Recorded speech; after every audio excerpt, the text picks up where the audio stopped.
तो वहीं अजय चौटाला के बयान पर अनिल विज का पलटवार भी सामने आया है। अजय चौटाला को हिंदुस्तान के लोकतंत्र पर विश्वास नहीं रहा है, उन्होंने अपने हाथ खड़े कर दिए हैं। अनिल विज का ये पलटवार सामने आया और उन्होंने कहा कि अब वो युवाओं को भड़का रहे हैं। आपको बता दें कि अजय चौटाला का बयान आया था जिसमें उन्होंने कहा था कि जो युवा हैं वो एकत्रित हो जाएं, इकट्ठे हो जाएं और बांग्लादेश और नेपाल की तरह जिस तरह वहां पर हालात हैं उस तरह के हालात हरियाणा में बनाए जाए। इसी पर ये अनिल विज का पलटवार सामने आया है।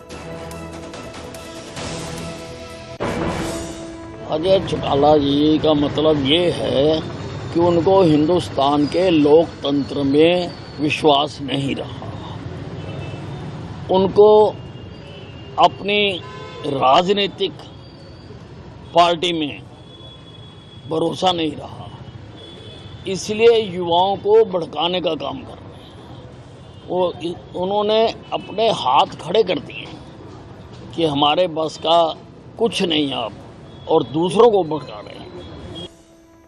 जेजेपी के राष्ट्रीय अध्यक्ष अजय चौटाला ने एक भड़काऊ बयान ने हरियाणा की सियासत की तपिश बढ़ा दी है। अजय चौटाला के बयान पर अब बीजेपी, कांग्रेस और इनेलो के नेताओं ने अजय चौटाला को खूब निशाने पर लिया। ये रिपोर्ट देखिए।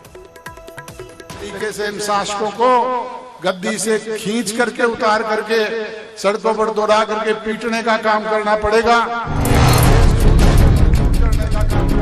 जेजेपी के राष्ट्रीय अध्यक्ष अजय चौटाला क्या हरियाणा को बांग्लादेश, श्रीलंका या फिर नेपाल बनाना चाहते हैं? अगर ऐसा नहीं है तो फिर क्यों अजय चौटाला लोगों को भड़काने की कोशिश कर रहे हैं?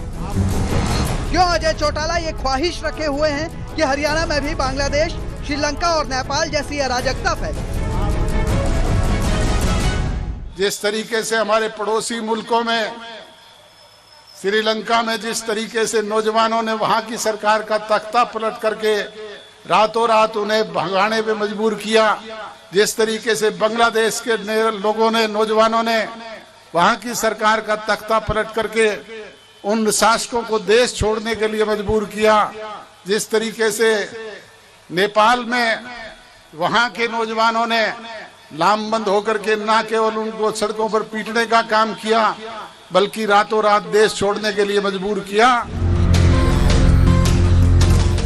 अजय चौटाला का यह बयान महेंद्रगढ़ में एक कार्यक्रम के दौरान का है। मंच पर खड़े होकर भीड़ को संबोधित कर रहे अजय चौटाला अपने शब्दों की मर्यादा को भूल जाते हैं और युवाओं को भड़काने वाला बयान दे डालते हैं। उनके शब्द युवाओं को भड़काने वाले, अराजकता फैलाने वाले और हिंसा को बढ़ावा देने वाले। लेकिन अजय चौटाला को अपनी सियासत के आगे कुछ भी नहीं दिखता। शायद इसलिए वो युवाओं को ये कहने लगते हैं कि बांग्लादेश, श्रीलंका की तरह हरियाणा में भी तख्ता पलट कर शासकों को दौड़ा दौड़ा कर पीटना पड़ेगा। इसी तरीके से इन शासकों को गद्दी से खींच करके उतार करके सड़कों पर दौड़ा करके पीटने का काम करना पड़ेगा। इनको देश छोड़ने पे मजबूर करने का काम करना पड़ेगा, तभी जा करके हमारा इस कुशासन से पीछा छूटेगा। अजय चौटाला का यही बयान अब हरियाणा की सियासत में कोहराम मचा रहा है।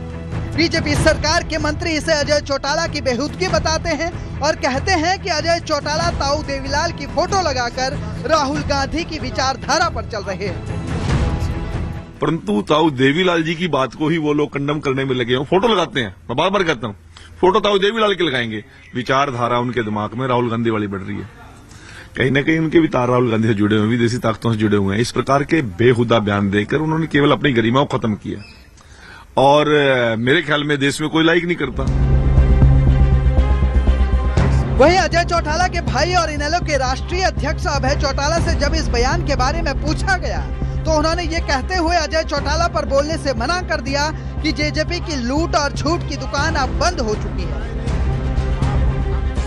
दुकान बंद होगी, उनका जिक्र मत करो, कोई और बात करो, नए साल में नई बात करो। मैं कह रहा हूँ नई बात करो, बस इस बात को छोड़ो आप।